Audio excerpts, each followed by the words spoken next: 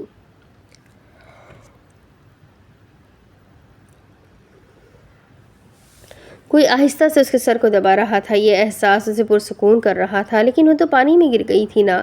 اس کا سانس بند ہو رہا تھا۔ پھر کیا وہ زندہ تھی؟ زندہ کیسے ہو سکتی ہے؟ وہ تو آخری سانسیں لے رہی تھی۔ ارد گرد ہاتھ مارتے ہوئے اسے اپنے زندہ ہونے کا احساس ہوا، لیکن سر میں درد کی ایک شدید لہر دوڑی تھی۔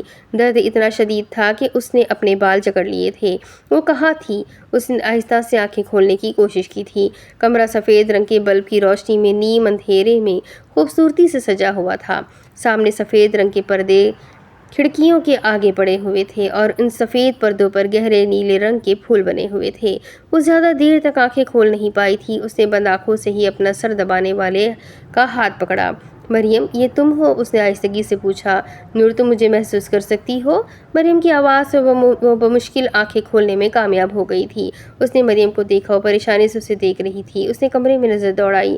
سفید رنگ کا درمیانہ کمرہ جس کے چھت پر گہرے نیلے رنگ کے پھولوں سے ڈیزائننگ کی گئی تھی۔ اگر وہ غور کرتی تو اسے دیواروں پر بھی ایسے ہی نیلے رنگ کے پھولوں کی نقش نگاری دکھائی دیتی۔ دائیں طرف LED اسکرین تھی اور اس کے ساتھ چھت کو چھوتی سفید الماری تھی۔ بائیں جانب باتھ روم اور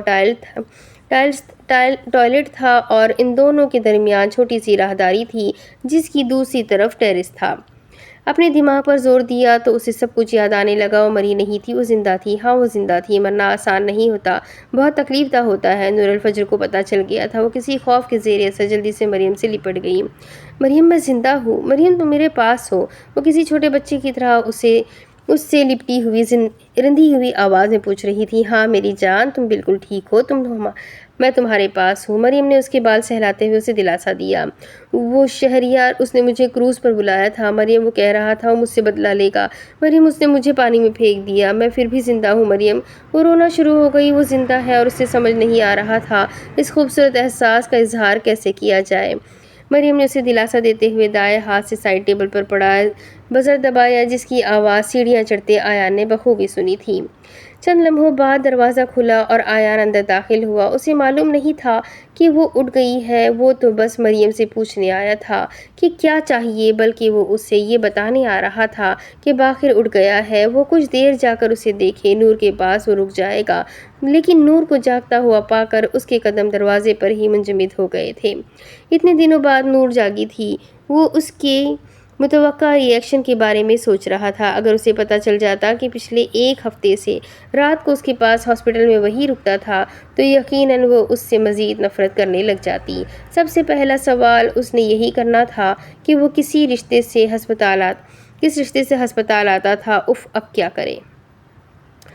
سب ٹھیک ہے مریم؟ اس نے نور سے نظریں چرا کر مریم سے پوچھا۔ نور اسے اجنبی نگاہوں سے دیکھتی رہی۔ آیان کو دیکھ کر اس کے دل میں کوئی احساس نہیں جاگا، نہ نفرت، نہ محبت اور نہ ہی کوئی ہمدردی۔ مریم، یہ یہاں کیا کر رہا ہے؟ اس کا لہجہ انتہا کا سپاٹ اور سرد تھا۔ مریم نے ایک نظر آیان کو دیکھا جو نفی میں سر ہلا رہا تھا، اور واپس نور کو دیکھا جو سوالیہ نظر سے اسے دیکھ رہی تھی۔ میں نے بلایا تھا، نرس کو لے کر آنا تھا ہاسپٹل سے، اسی لیے، اس نے گڑبڑا کر جواب دیا۔ یہ کس کا گھر ہے؟ اس کا انداز اب بھی سرد تھا۔ آیان جتنا حیران ہوتا کم تھا۔ مریم نے پھر گڑبڑا کر آیان کو دیکھا۔ بے فکر رہو، یہ میرا گھر نہیں ہے، مارک نے یہ گھر باقر کو گفٹ کرنے کے لیے لیا ہوا ہے۔ مریم سے کوئی جواب نہیں بن پایا تو آیان نے سرد سے کہا۔ نور نے کچھ دیر کمبل کو گھورتے رہنے کے بعد مریم سے کہا، مجھے ڈوم جانا ہے، ابھی تمہاری طبیعت ٹھیک نہیں ہے، کچھ دن یہیں رکو۔ جواباً وہ خاموش رہی۔ آیان کچھ دیر مزید ادھر کھڑا رہا، لیکن نور نے اس کی جانب دیکھا تک نہیں۔ وہ باہر آ گیا اور دروازہ آہستہ سے بند کر دیا۔ آنکھیں بند کر کے گہرا سانس لیا اور مرے مرے قدم اٹھاتا سیڑھیاں اترتا چلا نیچے آ گیا۔ وہ سب کچھ یاد کرنا بہت تکلیف دہ تھا جب نور الفجر کی کوئی خبر نہیں تھی۔ شہریار کو صرف اسی لیے مارا کہ نور الفجر اس کی وجہ سے کتنے دن بے ہوش رہی۔ وہ ٹراما جس سے نور الفجر پہلے ہی گزر رہی تھی، اس میں ایک نئے حادثے کا اضافہ ہوا تھا۔ اسے ڈر تھا کہ نور الفجر اس کی وجہ سے کہیں کھو نہ جائے۔ شہریار نے اسے جان سے مارنے کی کوشش کی تھی اور وہ اسے شادی کرنے چلی تھی۔ نہ جانے یہ لڑکیاں اتنی بے وقوف کیوں ہوتی ہیں۔ وہ آج ایک ہفتے بعد ہوش میں آئی تھی اور اسے صرف آیان کی باتیں یاد تھی۔ شہریار نے اس کے ساتھ کیا کیا اور اسے وہ سب ثانوی باتیں لگتی تھیں۔ وہ بے دلی سے کچن میں آیا، فریج سے اورنج جوس کا ڈبہ نکال لیا، جوس گلاس میں انڈیلا اور باہر سے اندر آتی نرس کو پکڑا دیا، نور کو پلا دے اور خود وہ باہر صوفے پر بیٹھ گیا۔ باقر کو شاید مارک باہر لے گیا تھا۔ وہ کچھ دیر وہیں بیٹھا خلا میں گھورتا رہا کہ پاکستان جانے کے بعد کیا کرنا ہے۔ اس کے مطابق وہ مریم کے گھر میں 2 دن سے رہ رہی تھی اور باقی سب کے مطابق 1 ہفتہ ہسپتال اور 5 دن سے آیان کے گھر میں رہ رہی تھی۔ وہ اب پہلے سے زیادہ بہتر محسوس کر رہی تھی اور یہ سب مریم کی کمپنی کی وجہ سے ہوا تھا۔ مریم اس سے ہمیشہ پر امید اور مثبت باتیں کرتی تھی۔ اس نے نور سے آیان یا شہریار کے بارے میں سوال نہیں کیا تھا۔ یہاں کے لوگ پرسنل اسپیس دینا جانتے تھے۔ عاشی واپس بوسان آنا چاہتی تھی لیکن نور نے اسے منع کر دیا کہ وہ 2-3 دن تک واپس آ رہی ہے۔ آج وہ اچھا محسوس کر رہی تھی، اس لیے وہ نہا کر تازہ دم محسوس کر رہی تھی۔ اس نے سفید رنگ کی قمیض شلوار پہنی ہوئی تھی جس پر سرخ رنگ کی کڑھائی کا کام ہوا تھا۔ گھر کے اندر ہیٹر چل رہا تھا اس لیے ٹھنڈ نہیں لگ رہی تھی۔ سرخ دوپٹہ سر پر حجاب کی صورت میں لیا اور عشاء کی نماز ادا کرنے کے بعد اسے سمجھ نہیں آ رہا تھا اب کیا کرے۔ دوپٹہ کھول کر سر پر ٹکایا اور مریم کا گھر دیکھنے کا سوچا، کیونکہ وہ جب سے وہاں آئی تھی اس نے مریم کا یہ والا گھر دیکھا نہیں تھا، لیکن اس کمرے کا انٹیریئر ڈیزائن دیکھ کر اسے علم ہو گیا تھا کہ باقی کا گھر بھی بہت عمدہ ہوگا۔ مریم اور باقر ماں کے ساتھ اس کے کسی دوست کی طرف گئے ہوئے تھے اور اس کے مطابق وہ گھر میں اکیلی تھی یا شاید نرس نیچے موجود ہو۔ وہ کمرے سے باہر آئی اور اس چھوٹی سی راہداری میں نظر ڈالی۔ سامنے بھی ایک کمرے کا دروازہ تھا لیکن وہ اسے چھوڑ کر سیڑھیوں کی جانب بڑھی۔ لکڑی کے زینے اترتے اسے احساس ہوا گھر میں کوئی اور بھی ہے۔ وہ لاشعوری طور پر آرام سے قدم اٹھانے لگی کیونکہ آواز جس سمت سے آ رہی تھی وہ سامنے نہیں تھی۔ سامنے بس ایک لاؤنج سے ملحقہ راہداری نظر آتی تھی اور سارے میں دبیز قالین بچھے ہوئے تھے۔ وہ آواز کچن سے آ رہی تھی لیکن کچن اور سیڑھیوں کے درمیان دیوار تھی، اسے کوئی دیکھ نہیں سکتا تھا۔ آخر زینے پر کھڑے ہوتے اس نے لاؤنج کی جانب دیکھا۔ یو شیپ کی سفید صفوں پر گہرے نیلے رنگ کے کشن بڑے سلیقے سے رکھے گئے تھے۔ زمین پر سفید قالین بھی بچھا ہوا تھا اور ساتھ ہی لکڑی نما شیٹ بھی بچھی ہوئی تھی۔ پہلی نظر میں ہی دل کو چھو لینے والا گھر لگتا تھا۔ وہ تمام کا باریک بینی سے جائزہ لیتی کہ کچن سے آتی آواز پر چونکی۔ اوہ کم آن ڈیڈ، آپ بھی کیا باتیں لے کر بیٹھ جاتے ہیں۔ آیان کی آواز پر وہ ساکت ہوئی تھی لیکن پھر بھی اس نے آخری زینہ اتر کر کچن میں جھانکا جہاں سنک کا ٹیپ کھولے برتن دھو رہا تھا۔ اس کی نور کی جانب پشت تھی اور آئلینڈ پر رکھا فون اس نے کان میں لگے وائرلیس ایئر پیس سے کنیکٹ کیا ہوا تھا۔ اس سے پہلے کہ وہ مڑتا نور الفجر دیوار کی اوٹ میں ہو گئی۔ ٹھیک ہے، جہاں آپ کہیں گے ڈیڈ، دوبارہ شادی کر لوں گا، اس میں کون سا راکٹ سائنس ہے، وہ بڑے خوشگوار موڈ میں کہہ رہا تھا اور وہ جہاں تھی وہاں شل کھڑی رہ گئی تھی۔ دوبارہ شادی، آیان کی اس سے کیا مراد تھی؟ ابھی وہ کچھ سوچ بھی نہیں پائی تھی کہ وہ مزید کہہ رہا تھا۔ پہلے بھی تو آپ کی مرضی سے شادی کی تھی ڈیڈ، اب بھی کر لوں گا کیونکہ میں کسی میں انٹرسٹڈ نہیں ہوں۔ پہلی شادی بہت اچھی چلی تھی، آپ کو پتہ ہی ہے، بس میں نے اس پر تشدد کر کے غلط کیا تھا۔ آپ کی چوائس اب بھی اچھی ہوگی، نو ڈاؤٹ، آپ لڑکی تیار رکھے۔ وہ اب مصنوعی افسوس سے کہہ رہا تھا۔ نور نے بمشکل خود کو سنبھالتے ہوئے دیوار کا سہارا لیا۔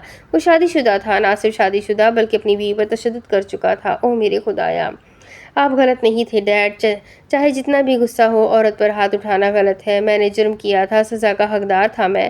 نور کے سر پر گویا ساتوں آسمان ٹوٹ کر گر پڑے تھے۔ اس کا سر چکرا گیا۔ وہ ریلنگ تھامتے تیسرے زینے پر بیٹھ گئی۔ دماغ کچھ سمجھنے کی صحیح کر رہا تھا لیکن کوئی سر پیر ہاتھ نہیں آ رہا تھا۔ تو تم مانتے ہو میرا انتخاب اچھا تھا؟ ثاقب سکندر کا موڈ بھی آج اچھا لگ رہا تھا، اس لیے وہ آیان کی بات کو اگنور کر کے اس سے مذاق کر رہے تھے لیکن نہیں جانتے تھے کہ ان کا مذاق کسی کو بہت بھاری پڑنے والا ہے۔ حالانکہ وہ اقرا اور آیان کے سارے ڈرامے کی اصلیت سے واقف تھے۔ آف کورس ڈیڈ، آئی وش کہ ہماری شادی ابھی تک چل رہی ہوتی، اب تک تو 2-3 بچے بھی ہو چکے ہوتے۔ جو مجھے بھی ڈیڈ یا بابا بولا کرتے۔ اس کے چہرے پر زخمی مسکراہٹ تھی۔ وہ سب یاد کرنا تکلیف دہ تھا لیکن وہ تو اپنا مذاق اڑا رہا تھا، اسے کیوں مذاق سے تکلیف ہونے لگی؟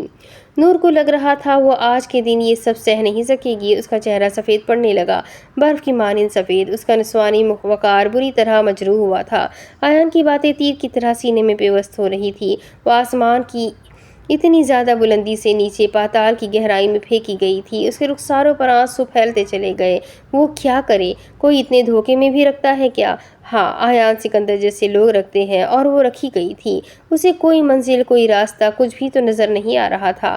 کہاں جائے وہ؟ کہاں جا کر اس کا دل مطمئن ہو کہ وہ دھوکہ کھا گئی ہے؟ اس سے ٹھیک سے رویا بھی نہیں جا رہا تھا کیونکہ پھوٹ پھوٹ کر چلا چلا کر رونا چاہتی تھی۔ کافی دیر ساکت بیٹھے رہنے کے بعد جب وہ حقیقت میں آئی تو اسے احساس ہوا کہ وہ رو رہی ہے۔ وہ چاہتی تھی جو اس نے سنا وہ غلط ہے۔ آیان نے اتنا بڑا سچ اس سے نہ چھپایا ہو۔ کیا وہ اتنی ناقابل اعتبار تھی؟ تو وہ دوستی دوستی کے راگ کیوں الاپتا تھا؟ اور وہ ابھی بھی کہہ رہا تھا میں کسی میں انٹرسٹڈ نہیں ہوں۔ کم آن ڈیڈ، آپ کو جو لڑکی پسند آئے گی میں آ جاؤں گا۔ وہ کتنا بے رحم تھا۔ چند دن پہلے تک تو وہ نور سے محبت کے دعوے کرتا تھا اور آج وہ کہہ رہا تھا کسی بھی لڑکی سے شادی کر لے گا، لیکن وہ سب جھوٹ تھا۔ وہ جھوٹا تھا۔ اس نے نور سے جھوٹ کہا تھا، اس کے ساتھ صرف ٹائم پاس کیا تھا، پہلے دن سے ہی اس کا استعمال کیا تھا۔ نور الفجر، تم اتنی بیوقوف نکلی کہ ایک شخص تمہارے ساتھ دوستی کی آڑ میں کھیل کر چلا گیا۔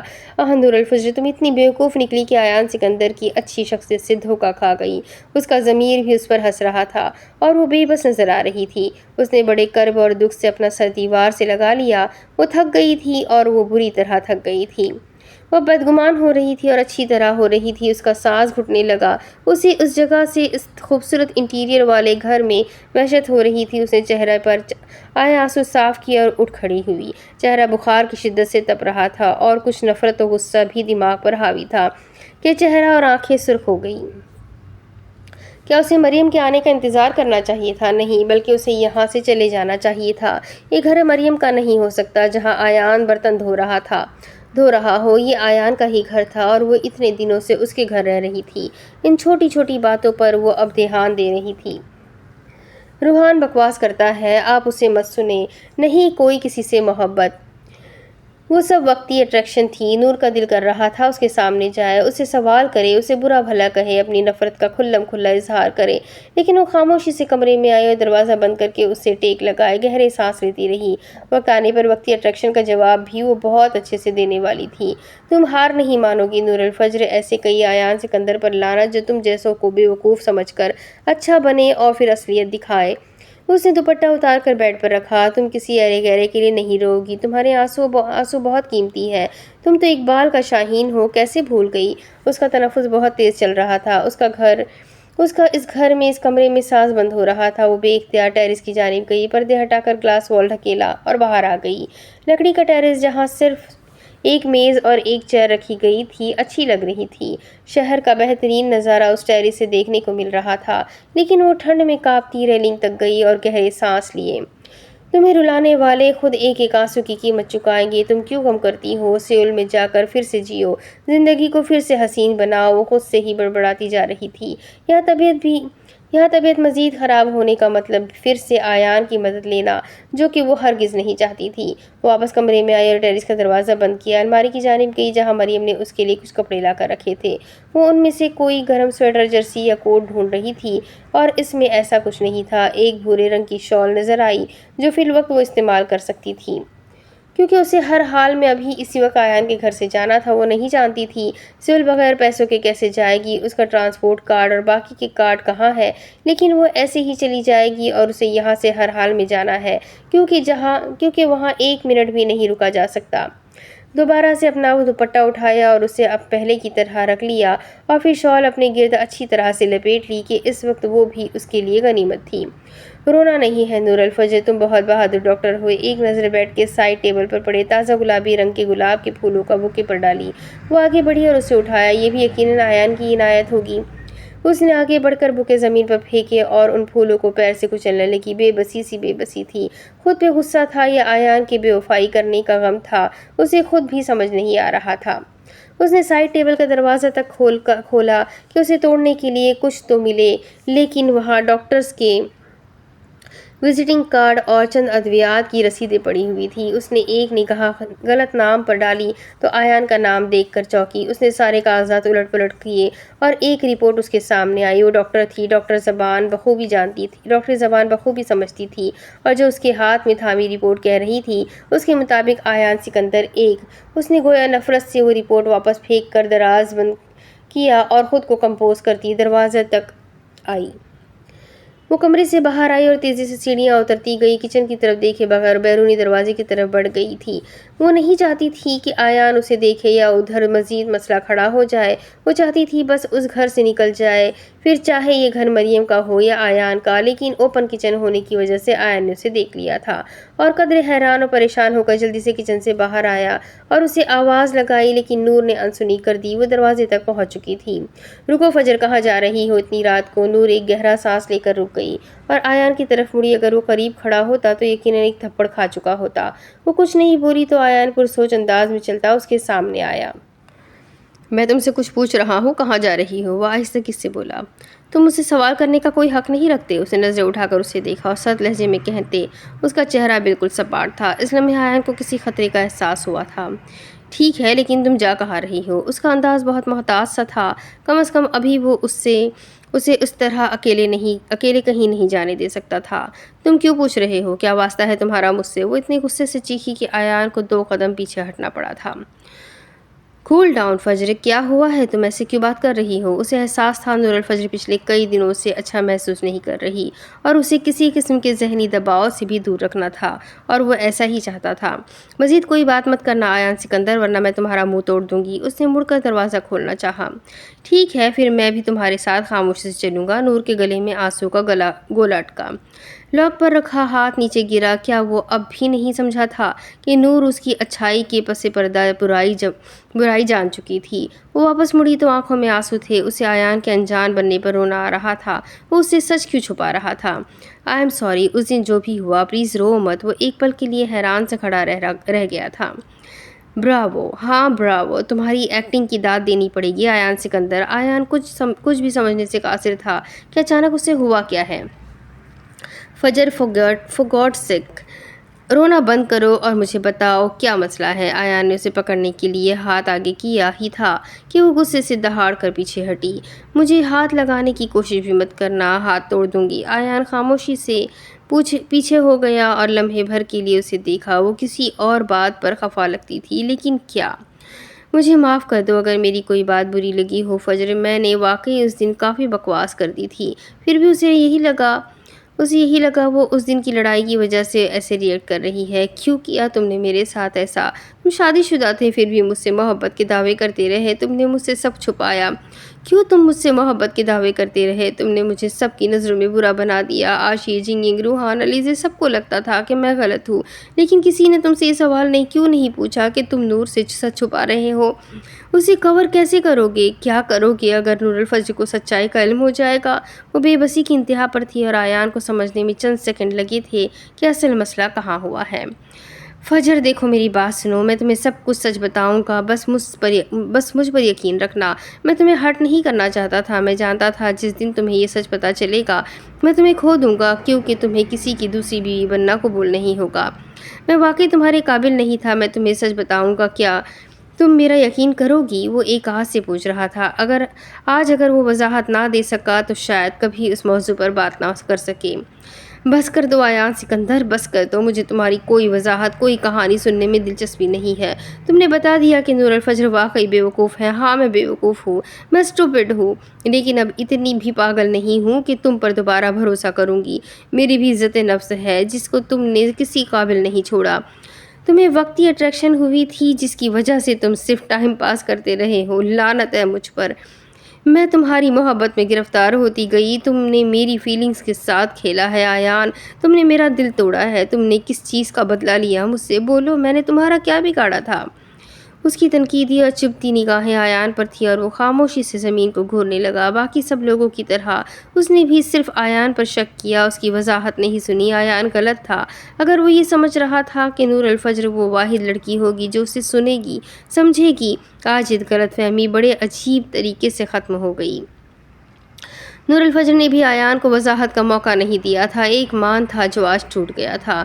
وہ شہریار، اس نے بدلہ لینے کے لیے مجھے جان سے مارنے کی کوشش کی، اور تم نے بدلہ لینے کے لیے مجھے میری ہی نظروں میں گرا دیا۔ تم دونوں میں کوئی فرق نہیں ہے آیان، لیکن تم نے کس چیز کا بدلہ لیا مجھ سے؟ میں نے تمہارے ساتھ کیا غلط کیا تھا؟ شہریار کا بدلہ سمجھ میں آتا ہے کہ تمہیں اس پر ہمیشہ فوقیت دی، لیکن تم نے کیا سوچ کر ساری گیم کھیلی؟ وہ بالکل بکھری اور ٹوٹی ہوئی لگ رہی تھی۔ آج کچھ تھا جو اس سے چھین لیا گیا تھا۔ آیان کا دل کیا آگے جا کر اسے تھام لے اور اسے سکون سے سمجھائے، لیکن یہاں کچھ بھی آسان نہیں لگ رہا تھا۔ وہ کسی بھی قسم کا کوئی حق نہیں رکھتا تھا، وہ اتنی بدگمان تھی جتنا وہ سوچ بھی نہیں سکتا تھا۔ ایسا کچھ نہیں ہے جیسا تم سمجھ رہی ہو فجر۔ اس کا انداز منت کرنے والا تھا۔ وہ جتنا نرمی سے کہہ سکتا تھا کہہ رہا تھا، لیکن اسے معلوم تھا وہ نہیں سنے گی، نور الفجر بھی اس کی نہیں سنے گی۔ نور خاموش ہو گئی اور چند لمحے تندہی سے اسے دیکھتی رہی، جیسے آخری مرتبہ دیکھ رہی ہو۔ تم میری زندگی کی وہ تلخ حقیقت بن گئے ہو آیان، جس کو میں چاہ کر بھی نہیں بھول پاؤں گی۔ اس نے ملامتی نظروں سے اسے دیکھا اور ہمیشہ کی طرح آیان بڑا ظرف رکھتے ہوئے خاموش رہا اور اس کے الفاظ کو بھی صبر سے پی گیا۔ وہ واپس مڑی اور دروازے کا ہینڈل پکڑ لیا۔ اب کسی وضاحت کی ضرورت نہیں تھی، نہ کوئی سننے والا تھا اور نہ کوئی سننا چاہتا تھا۔ تم یہی رکو، میں چلا جاتا ہوں یہاں سے۔ آیان آگے آیا اور ہینڈل کی جانب ہاتھ بڑھایا۔ تم رکو یا جاؤ، مجھے فرق نہیں پڑتا، مجھے یہاں سے جانا ہے۔ اس نے دروازہ کھولا اور سرد ہوا کا جھونکا اسے ٹکرایا۔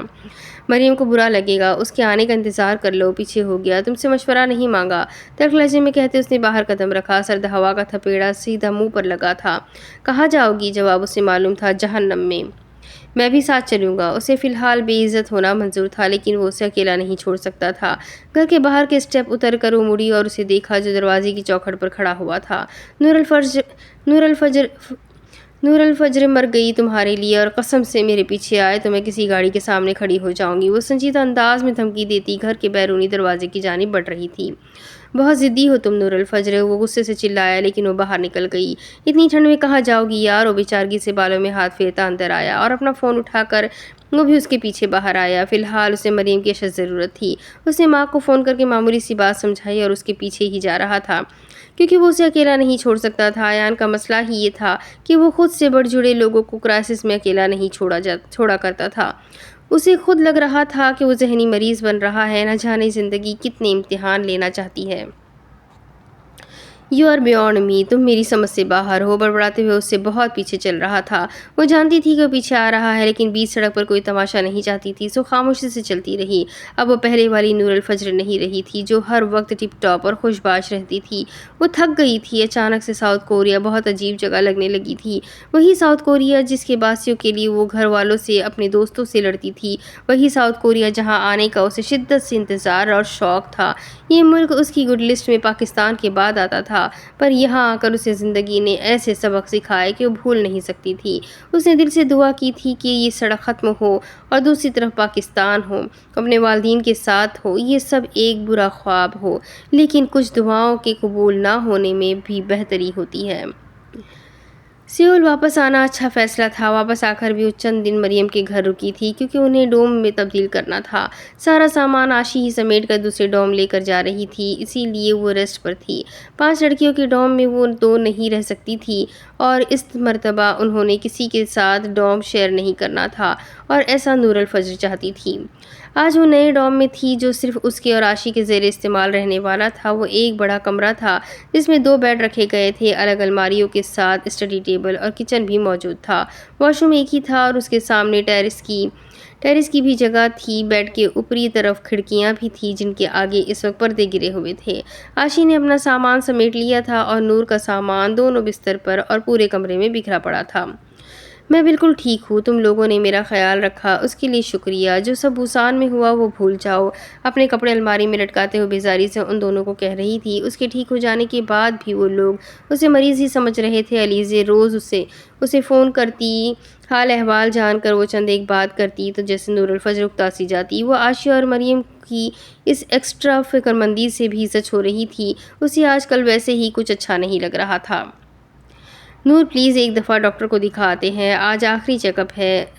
انف از انف عاشی، میں چیخ کر تھک چکی ہوں، میں بالکل ٹھیک ہوں یار، میں بھی ڈاکٹر ہوں، اپنا خیال رکھ لوں گی، پلیز ایسے مت شو کرو کہ میں بہت بیمار ہوں اور چند دنوں میں مرنے والی ہوں، اور پاکستانی رشتہ داروں کی طرح تمہیں میری آخرت کی فکر ہونے لگی ہے۔ وہ منت کرنے والے انداز میں بولی۔ اسے احساس تھا وہ غلط انداز میں بول رہی ہے، لیکن وہ نہیں کنٹرول کر پا رہی تھی۔ اور ویسے بھی دیکھو، یہاں سے جانے میں چند ماہ رہ گئے ہیں جو میں تم دونوں کے ساتھ انجوائے کرنا چاہتی ہوں، گھومنا چاہتی ہوں، نہ کہ تم دونوں کو اپنا بیبی سیٹر بنانا چاہتی ہوں۔ ویسے تم دونوں کو بہت مس کروں گی۔ اپنا اوور آل ہینگر میں لٹکاتے ہوئے مسکرائی۔ وہ دونوں بہت افسوس سے اسے دیکھ رہی تھی۔ بوسان جانے والی نور الفجر اور یہ نور الفجر بالکل ایک جیسی تھی، ایک جیسی نہیں تھی۔ انہیں دکھ تھا لیکن وہ اس کے لیے کچھ نہیں کر سکتی تھی۔ وقت پھر اپنی رفتار سے گزرتا چلا گیا، کبھی بہت جلدی اور کبھی بہت دیر سے۔ کبھی لگتا کہ ایک لمحے میں کئی صدیاں گزار دی اور کبھی لگتا ایک لمحہ صدیوں جیسا لمبا ہو گیا ہے۔ نور الفجر کا آخری سال تھا اور اسے اس سال میں بہت محنت کرنی تھی۔ اس کے تھیسس بھی معیاری اور معلوماتی نہیں ہوتے تھے، اسی لیے وہ واپس جانے سے پہلے چند ایک ضروری کام کرنا چاہتی تھی، کیونکہ ماڈرن ٹیکنالوجی کی وجہ سے جو تجربات وہ یہاں کر سکتی تھی پاکستان میں ناممکن تھے۔ وہ صرف پڑھائی پر دھیان دینے لگی تھی۔ کبھی انجانے سے بھی آیان کی یاد آ جاتی تو وہ خود کو ملامت کرنے لگ جاتی اور پھر بری طرح سے روتی تھی۔ ایسے میں بھی مریم نے اس کا رشتہ قرآن پاک سے جوڑے رکھنے میں بہت مدد کی تھی۔ مریم ایک مخلص دوست ثابت ہوئی تھی تو آشین نے بھی اسے اکیلا نہیں چھوڑا۔ علیزے کب اس کے قریب آنے لگی اسے پتہ نہیں چلا، لیکن جو تھا اچھا تھا۔ وہ دل ٹوٹنے کے بعد بھی اچھی زندگی گزار رہی تھی تو ان تینوں کے ساتھ کی وجہ سے جو بغیر جج کیے اس کے ساتھ تھی۔ اسے نہیں جتایا کہ وہ بیوقوف ہے، اس کے سامنے دوبارہ آیان کی حمایت نہیں کی اور وہ اندر ہی اندر ٹوٹے دل کی مرمت بھی کرنے کی صحیح کر رہی تھی۔ اب اس کا پورا دن اور رات کبھی یونیورسٹی، لیب، ہسپتال، لائبریری یا اوٹی سینٹرل میں گزر جاتا۔ اس نے خود کو اتنا مصروف کر لیا جتنا وہ کر سکتی تھی۔ اسے منکی مائنڈ کا فارمولا بڑا پسند تھا اور اس نے خود پر وہی اپلائی کیا۔ منکی مائنڈ کا فارمولا بڑا آسان سا ہوتا ہے۔ بندوں کی زندگی صرف دو ہی چیزیں ضروری ہوتی ہے، درد اور خوشی، پین اینڈ پلیجر، اور پھر ان کی ساری زندگی اسی کے گرد گھومتی ہے۔ منکی مائنڈ کا مطلب ہوتا ہے ہر وقت بزی رہو، اتنا بزی رہو کہ تمہارے پاس مرنے کا وقت بھی نہ ہو۔ جب تھک جاؤ تو سو جاؤ۔ بندر ایسا ہی کرتے ہیں۔ اس نے منکی مائنڈ کا فارمولا سیکھ لیا تھا۔ اس نے بندروں کی طرح رہنا سیکھ لیا تھا۔ وہ کتنے دن سے سوئی نہیں، اس نے حساب رکھنا چھوڑ دیا۔ نور الفجر اب پہلے سے زیادہ ہنس کر باتیں کرنے لگی تھی۔ کبھی بے تکی بات پر اتنا ہنستی کہ ہنستی ہی چلی جاتی اور کبھی اتنے ہنسنے والی بات پر وہ سنجیدہ بیٹھی رہتی کہ بات کرنے والا اس کی غائب دماغی پر چونک جاتا۔ وہ اب رسمی مسکرانے سے بھی تنگ تھی، اسی لیے پبلک پلیس میں اس نے ماسک کو زندگی کا باقاعدہ حصہ بنا دیا۔ وہ کسی کولیگ ڈاکٹر کے سامنے بھی ماسک نہیں اتارتی تھی۔ اگر کوریا میں اسے فیشن سمجھا جاتا ہے تو ٹھیک، فیشن ہی صحیح۔ جنوبی کوریا میں ماسک کا ہر دوسرا انسان استعمال کرتا تھا، اس لیے اسے فیشن کے زمرے میں لیا جاتا تھا۔ ماسک پہننے میں اسے اب کبھی دقت نہیں ہوتی تھی اور اس کی بدولت وہ ہر کسی سے مسکرا کر بات کرنے سے بچی رہتی تھی۔ یہ تبدیلی اتنی آسانی اور غیر محسوس انداز میں ہوئی کہ لوگوں نے محسوس نہیں کیا، لیکن اس کے اندر ہونے والی یہ تبدیلی عاشی اور مریم کو واضح نظر آتی تھی اور وہ ہمیشہ اس کی حوصلہ افزائی کرتی تھی۔ اس حادثے کے بعد سے اس کی پاکستان میں بات کم ہونے لگی تھی۔ اسے نہیں پتا تھا وہاں کیا ہو رہا ہے، کیونکہ اس نے کہہ دیا تھا کہ اس کی پڑھائی اور ڈیوٹی سخت ہو گئی ہے۔ اس کے ڈپریشن میں اضافہ ہوتا گیا۔ کبھی جو گھر سے فون آتا تو ہر مرتبہ اپنے باپ سے فون پر بات کرتے وہ رونے لگ جاتی۔ اسے پتہ بھی نہیں چلتا وہ کس دکھ کے لیے رو رہی ہے۔ پھر ایسا ہوا کہ نور الفجر بدلتی چلی گئی اور ایک دن ایسا آیا کہ اس نے ایک سنجیدہ فیصلہ کر لیا۔ اسے فرق نہیں پڑتا تھا اس کا انجام کیا ہونا تھا، لیکن وہ اب ایسا کرے گی۔ ایم ایس فیری پر وہ تینوں اپنے پرائیویٹ روم میں بیٹھے تھے جو جیجو آئی لینڈ کی جانب جا رہی تھی۔ آہستگی سے چلتی فیری میں وہ صوفے پر بیٹھا گلاس ونڈو سے باہر بہتے دریا کو اداسی سے دیکھ رہا تھا۔ ایسے ہی اس کی زندگی بھی خاموشی سے بہہ رہی تھی۔ وہ دونوں بیڈ پر موجود اپنے اپنے فون میں مگن تھے۔ وہ آج کل معمول سے زیادہ خاموش رہتا تھا۔ یو اے ایف کے پروجیکٹ پر کام مکمل ہو چکا تھا جس کی سیلیبریشن کے لیے مارک اور کم جنگ ینگ اسے جیجو آئی لینڈ لے کر جانا چاہ رہے تھے، کیونکہ وہ سیول جانا نہیں چاہتا تھا اور بوسان میں پہلے ہی گھومتا رہتا تھا۔ میں اب پاکستان جانا چاہتا ہوں۔ سورج ڈھلنے کا منظر دیکھتے اس سے بہت کچھ یاد آ رہا تھا۔ اس نے گہرا سانس لے کر کہنا شروع کیا اور شاید وہ دونوں بھی اس کے بولنے کا انتظار کر رہے تھے۔ سیدھے ہو کر بیٹھ گئے، فون بھی رکھ دیے۔ ہیونگ مارک اس کو سمجھاؤ ورنہ میرے ہاتھوں مارا جائے گا۔ کیا رکھا ہے پاکستان میں؟ جنگ ینگ بتا کر بولا، کیونکہ وہ نہیں چاہتا تھا آیان واپس جائے اور اس کے ہر مرتبہ واپس جانے کی بات پر وہ غصہ ضرور دکھاتا تھا۔ آیان نے گھوری ڈال کر اسے دیکھتے ہوئے اپنے جوتے پہنے۔ میرا مطلب کہ ادھر اتنی اچھی سروس ہے تمہاری، کسی اور کو بھیجنے کی بجائے تم ادھر ہی کام کیوں نہیں کر لیتے؟ اور تمہاری دوستی بھی تو ہے۔ اسی کی خاطر رک جاؤ پلیز، واپس جانے والا کوئی بلنڈر مت کرنا، میں باہر جا رہا ہوں۔ وہ دونوں بھی اٹھ کھڑے ہوئے۔ آیان رکا اور ان دونوں کو اپروچ کر دیکھا کہ کیا۔ جب سمجھ میں آیا تو سر نفی میں ہلا کر کہا، کچھ دیر اکیلا رہنا چاہتا ہوں یار۔ وہ جھنجھلا گیا۔ اگر پھر بے ہوش ہو گئے تو؟ جنگ ینگ نے سنجیدگی سے پوچھا۔ کیا یار تم بھی؟ میں اب ٹھیک ہوں اور تمہیں ایسا کیوں لگتا ہے میرے واپس جانے سے ہماری دوستی ٹوٹ جائے گی؟ ہم دوست ہیں انشاءاللہ۔ اگلی مرتبہ ساؤتھ کوریا تمہاری شادی پر آؤں گا۔ واپس جانا بھی اچھا آپشن ہے اور شاید ونگ کمانڈر نہ بن پاؤں، اس نے ہنستے ہوئے کہا اور باہر چلا گیا۔ وہ دونوں اس سے مزید کچھ نہ پوچھ سکے۔ اسے نہیں معلوم تھا کیوں زندگی بہت مختصر لگنے لگی تھی۔ پچھلے کئی دنوں سے اس کی طبیعت کبھی بگڑتی، کبھی سنبھل جاتی، اور ایسا امریکہ سے واپس آنے کے بعد سے ہو رہا تھا، اور اس کے بعد سے اس نے دوائی بھی ٹھیک سے نہیں لی تھی، اور آج کل وہ کھانے کا بھی دھیان نہیں رکھ رہا تھا۔ چند دنوں سے وہ بیمار پڑا ہوا تھا، اور اگر جنگ ینگ گھر نہ آتا تو بے ہوش ہی رہتا، اور ابھی وہ اسی کا حوالہ دے رہا تھا کہ آیان نے بات ہی بدل دی۔ نور چھوڑو یار، کیا کر رہی ہو تم یہ؟ آشی نے اس کے ہاتھ سے بیگ کھینچنے کی کوشش کی۔ پاگل ہو گئی ہوں میں، سنا تم نے؟ پاگل ہو گئی ہوں۔ آیان تم لوگوں کی صبح بھی آیان کے نام سے ہوتی ہے اور شام بھی۔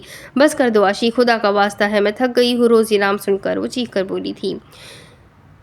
یکسو نور، میں وعدہ کرتی ہوں نور، یکسو، میں آج کے بعد آیان کے بارے میں بات نہیں کروں گی۔ پلیز اپنا ڈوم چینج مت کرو، مجھے معاف کر دو، آشی نے منت بھرے انداز میں کہا۔ اسے نہیں معلوم تھا کہ نور الفجر آیان سے اتنی نفرت کرنے لگی ہے۔ آشی کی بات پر اس نے چند گہرے سانس لیے اور جو سامان اپنے بیگ میں ڈالا تھا سب نیچے پھینک دیا۔ اسے خود سمجھ نہیں آ رہا تھا کیا کر رہی ہے۔ آشی میں تھک گئی ہوں، کہتے ہوئے وہ بیڈ پر بیٹھ گئی۔ میاں نادا، مجھے معاف کر دو جنم۔ اس نے نروٹھے پن سے آشی کو گلے لگایا۔ ابھی کل ہی تو مریم کو کہہ رہی تھی تم بالکل پرسکون ہو، تمہیں قرآن پاک پڑھ کر سکون مل جاتا ہے، تو کیا وہ سب جھوٹ تھا؟ آشی اس سے الگ ہو کر بستر پر آلتی پالتی مار کر بیٹھ گئی۔ نور نے ایک نظر زمین پر بکھرے سامان کو دیکھا۔ غصے میں جلدی نکال تو لیا تھا، اب سنبھالے گا کون؟ ہاں میں وقتی طور پر سب بھول جاتی ہوں، لیکن تم نہیں چاہتی میں سب بھولی رہوں۔ میں آیان کو بھول جانا چاہتی ہوں، اور تم مجھے ہر روز یہی باور کروانا نہیں بھولتی کہ میں بیوقوف تھی، پاگل تھی۔ وہ اٹھی اور زمین سے اپنا بیگ اٹھایا۔ نور، جو تم کرنے جا رہی ہو وہ غلط ہے، ہم تمہارے دوست تھے، ایسے کیسے اپنی آنکھوں کے سامنے تمہیں خود کی زندگی برباد کرنے دے؟ بس بہت ہوا آشی۔ اس نے ایک ٹراؤزر شرٹ اس کے منہ پر ماری۔ مجھے اس طرح کے بلو کلر کا ٹریک سوٹ چاہیے، رات میں لے آنا۔ آشی خفگی سے کچھ کہنے لگی تھی لیکن نور کی بات مکمل نہیں ہوئی تھی۔ اور کیا کہا دوست؟ چند مہینوں بعد ہم سب یہاں سے چلے جائیں گے اور اپنی زندگی میں مگن ہو جائیں گے، ہمیں نہیں ہوگی ایک دوسرے کی پرواہ یار۔ میں جو کر رہی ہوں کرنے دو، اور میں اس موضوع پر بات نہیں کرنا چاہتی۔ اتنا بڑا جو اپنی زندگی کے ساتھ کون کھیلتا ہے؟ نور الفجر عالم، تم سٹھیا گئی ہو کیا؟ شہریار میں لاکھ برائیاں ہیں، تم اسے اپنا رہی ہو اور آیان کی ایک غلطی معاف نہیں کر سکتی؟ آشی اٹھتے ہوئے غصے سے بولی۔ زیادہ جذباتی مت ہو اور بیٹھی رہو۔ اب سنو، ان دونوں میں فرق یہ ہے کہ شہریار منافق ہے، مجھے پہلے سے معلوم تھا، اور آیان سے ایسی توقع نہیں تھی آشی، اس لیے میرا دل ٹوٹا۔ اس نے ایک مرتبہ ذکر بھی نہیں کیا، دوست کہتا تھا نا، مجھے کیوں چھپایا؟ کم از کم میں اپنی بیوقوفی میں آگے تو نہ بڑھتی۔ مجھے بہت پہلے سے معلوم تھا آیان میرے لیے اپنے دل میں جذبات رکھتا ہے، لیکن ایک شادی شدہ مرد جو اپنے باپ کے سامنے حسرت سے کہتا ہے کاش وہ شادی چل رہی ہوتی تو میرے 2-3 بچے ہوتے، وہ کیا محبت کرے گا؟ وہ تو ابھی تک پہلی بیوی کے غم سے ہی نہیں نکلا آشی، اور تم لوگ مجھے اس کے لیے راضی کرتی تھی۔ مجھے آیان نہیں ملا، مجھے قبول ہے، شہریار مل رہا ہے، اس کا جینا میں حرام کر دوں گی، کیونکہ نور الفجر اپنا حساب برابر کرتی ہے، اور اگر شہریار بھی مجھ سے شادی کرنے سے انکار کرتا ہے تو تم جانتی ہو نور الفجر کو ریجیکشن قبول ہے، لیکن میں آگے بڑھنے کے لیے کسی مرد کی مدد کا انتظار نہیں کر سکتی کہ کوئی آئے گا اور مجھے سپورٹ کرنے کے لیے ساتھ کھڑا ہوگا، ہم آئیڈیل کپل لگیں گے اور سب فینٹیسی دنیا جیسا اچھا ہو جائے گا، اور پھر میری زندگی کی ہیپی اینڈنگ ہوگی۔ یہ حقیقی زندگی ہے آشی، یہاں ہیپی اینڈنگز نہیں ہوتی، یہاں کوئی کسی کی مدد کو نہیں آتا، سب خود کرنا پڑتا ہے۔ وہ بھی جواباً غصے سے بولی تو بولتی چلی گئی۔ نور، آشی اداسی سے بولی، آیان پر ایسے الزامات مت لگاؤ، مجھے مریم اور جنگ ینگ نے سب بتایا ہے، وہ صرف پیپر میرج تھی اور آیان نے اسے ایک مہینے بعد طلاق دے دی تھی۔ اوہ پلیز آشی، تمہیں لگتا ہے اب مجھے اس سب میں انٹرسٹ ہے؟ وہ استہزائی انداز میں ہنس رہی تھی۔ تم 26 کی ہو رہی ہو، عقل پھر بھی نہیں ہے؟ کم آن، مجھے ڈومیسٹک وائلنس کرنے والے شخص کے لیے منا رہی ہو؟ کچھ تو عقل تم بھی کرو۔ وہ تھکے ہوئے لہجے میں بولی، دل تو یہ بھی تسلیم نہیں کرتا تھا کہ آیان ڈومیسٹک وائلنس کر سکتا ہے، لیکن نور الفجر نے اس کے منہ سے اعتراف سنا تھا۔ دل کا کیا، یہ تو ذرا بات پر جذباتی ہو جاتا ہے۔ آیان نے ایسا کچھ نہیں کیا، عاشی بے وسیع بھرے غصے سے بولی۔ کیا تم اس کی چشمدید گواہ ہو؟ وہ سوالیہ نگاہوں سے اسے دیکھ رہی تھی۔ تم بالکل عقل سے پیدل ہو چکی ہو، کسی اچھے سے ماہر نفسیات کے پاس جاؤ۔ ہاں ہوں میں عقل سے پیدل، اب کیا کرو گی؟ وہ سنجیدگی سے پوچھ رہی تھی اور عاشی بس افسوس سے اسے دیکھ رہی تھی۔ ٹو ہیل وتھ، بھاڑ میں جاؤ۔ عاشی بڑبڑاتی ہوئی پیر پٹکتی کمرے سے ہی واک آؤٹ کر گئی تھی۔ ساتھ میں چلیں گے، اکیلی مت جانا، اس نے بھی آواز لگائی۔ دروازہ زور سے بند ہونے پر اس نے گہرا سانس لے کر کمرے میں ایک نگاہ دوڑائی۔ آئی ول مس یو کوریا، وہ زخمی سا مسکرائی۔ اب اس کی آگے کی کہانی میں آپ کو اگلی قسط میں سناتی ہوں کہ آگے کیا ہوگا۔ یہ جاننے کے لیے میرے ساتھ بنے رہیں، اگلی قسط میں پھر ملیں گے۔ تب تک کے لیے چینل کو سبسکرائب کر دیں، بیل آئیکن کو ضرور دبا دیں، ویڈیو کو لائک کر دیں اور کمنٹ کر کے ضرور بتائیں کہ آپ کو ناول کیسا لگ رہا ہے۔ ملتے ہیں اگلے ویڈیو میں، اللہ حافظ۔